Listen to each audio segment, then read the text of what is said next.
How did it happen? I was just very normally. I mean, I went out to LA to do a bunch of auditions, and this was just one of the auditions, and I just had a good time in the audition. It was like one of the only jobs in ages that I actually wanted to do. I didn't even see it as a vampire film. I just I just saw it as I don't know, just kind of. I saw it as a Catherine Hardwicke film with Kristen Stewart. I mean, there's I don't know what it's chemistry or whatever, but I definitely had some kind of change. I felt something when with Kristen when I was in there, which very rarely happens. You know, I mean, I literally went out and said I want to do this part, and I sent an email to Catherine about it. I read all the books in a weekend, and I sent an email saying my idea for the character for the 3 books which are available.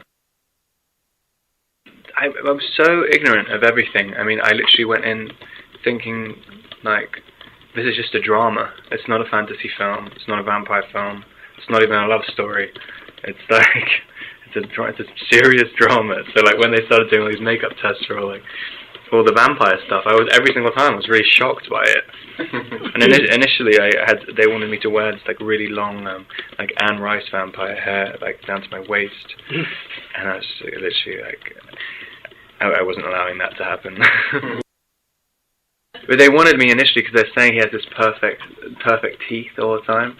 And I never thought I had anything wrong with my teeth. But, like, all the producers and stuff, they all wanted me to have a brace at the beginning, and they were like, wear this Invisalign thing the whole time when you're on set. And I was just like, oh, this is going to be a nightmare. But I didn't do it. I was lying to them for about 2 months, saying I was wearing an Invisalign. And they're like, wow, that's incredible. You can't even see it on your teeth. And, like, every little bit of makeup and stuff, because I hadn't thought about it before, was so frustrating. I mean, I can't wear contacts. I have really sensitive eyes as well. So it took me like 20 minutes to get them in every morning. It's not very nice at 5:45 and you're poking your eye for 20 minutes. Especially when everyone's telling you to hurry up as well. And you're like, I can't. No, I mean, I gave Catherine a whole, like, tons of songs. There was a ton of songs I was listening to when I was shooting it, and I gave them to her at the beginning, which are all very different. I mean, I've seen the songs. I mean, a lot of the songs are like Stephanie Meyer's taste in music on the soundtrack. Yeah, but I gave Catherine a ton of stuff, like a lot of young female acoustic singers. There's a girl called Laura Marling. I don't know if she's famous in America or not. But she's like really young. She's 18 now, but she wrote these loads of songs. She's 16.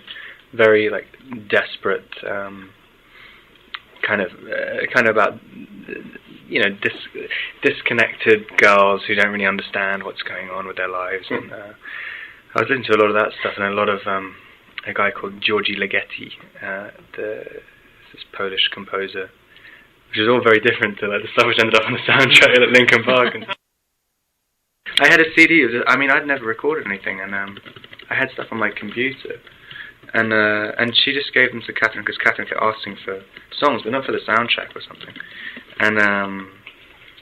And then Catherine said, "Can you just look at this scene?" And then she cut the songs to it. Wow. And it kind of really, and the initial song over the fight scene at the end was like really weird performance. It wasn't even a real song. It was like lyrics written by a friend of mine in London, and I just kind of played it, like, just going nuts. And then,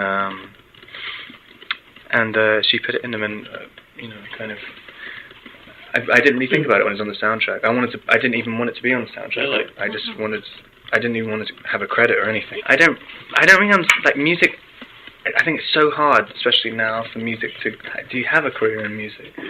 I think you get pressured by so many people into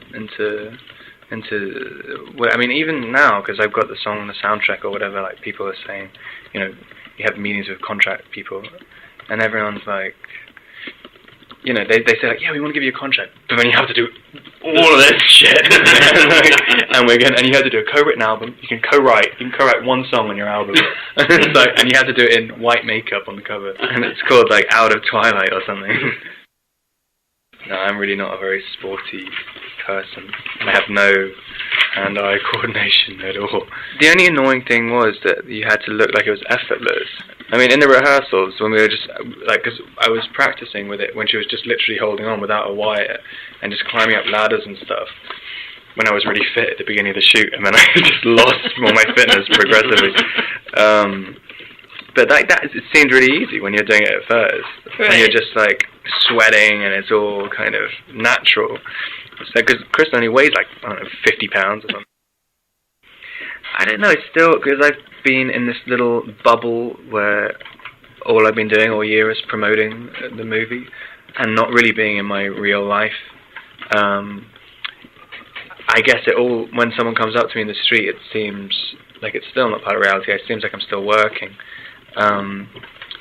So I don't know, I think I'll feel differently about it when the movies come out and I've gone home and then someone tells me like, "Hey Edward!"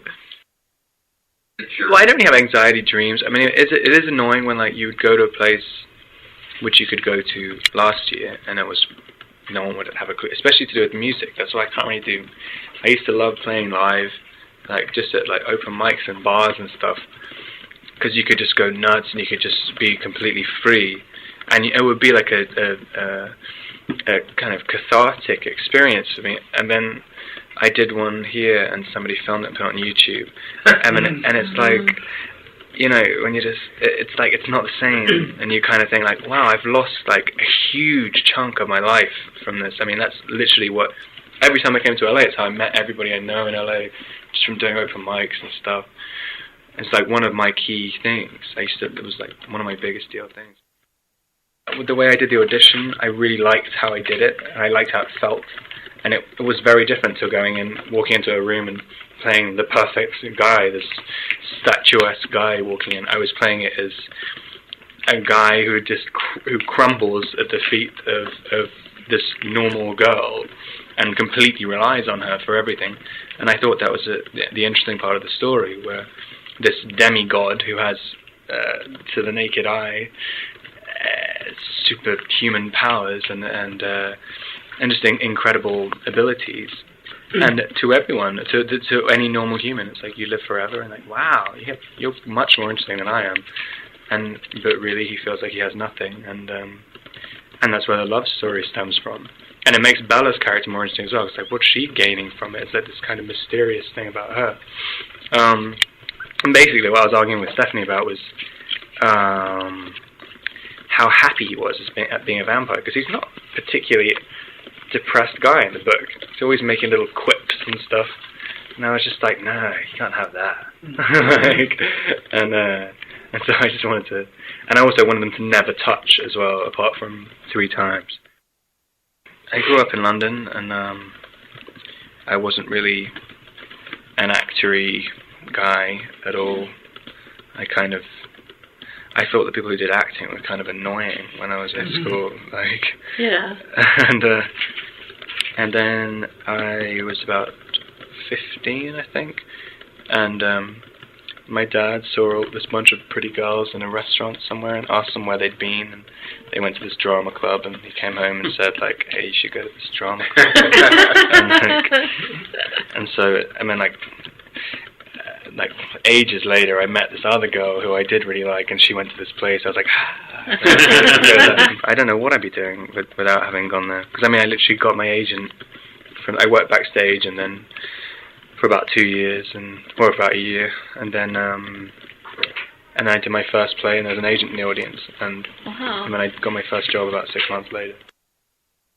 I did a film called Vanity Fair. Yeah. And I got cut out, and then I went to the premiere, and no one told me I was cut out, and I turned up, and I was like, oh god, that was embarrassing, and the casting director felt so mortified by it that when she was casting Harry Potter, like, she kind of gave me a bit of a break. Well, I mean, I was doing another movie, and so they weren't casting at the time, but I was going to be away for the whole casting period, so I ended up being seen first for any job.